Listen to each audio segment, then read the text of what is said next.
MVD ഇങ്ങനത്തെ ഒരു പണി തരുമെന്ന് ഞാൻ സ്വപ്നത്തിൽ പോലും വിചാരിച്ചില്ല. സംഭവം വെച്ചാൽ അദാലത്തുണ്ടായിരുന്നു RTO ഓഫീസിൽ കഴിഞ്ഞ ദിവസം. നമ്മളെ ഈസ്റ്റ് ഫോർട്ട് ആയിരുന്നു. സോ അങ്ങനെ പെട്ടികളെല്ലാം ഷോർട്ട് ചെയ്ത് ഒരു തുക കുറച്ച് ഉള്ള സെറ്റപ്പ് ചെയ്ത് തരുമെന്നുള്ള സ്കീമിലാണ് പോയത്.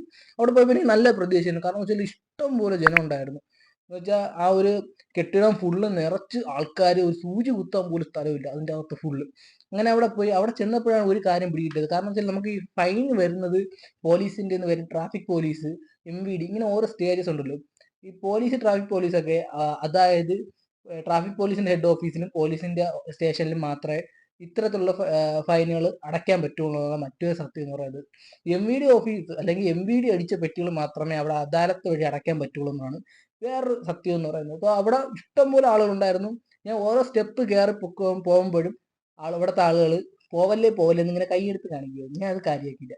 അവിടെ പോയപ്പോൾ ഒരു ഉദ്യോഗസ്ഥൻ പറഞ്ഞ ഒരു കാര്യമുണ്ട്, എൻ്റെ അടുത്ത് പറഞ്ഞില്ല, വേറൊരു ആളടുത്ത് പറഞ്ഞൊരു കാര്യമാണ്. ആനുകൂല്യം ഒന്നും കിട്ടൂല, നിങ്ങൾക്ക് എത്രയാണോ ഫൈൻ ഉള്ളത് അത് അടച്ചേ പറ്റുള്ളൂ എന്നാണ്.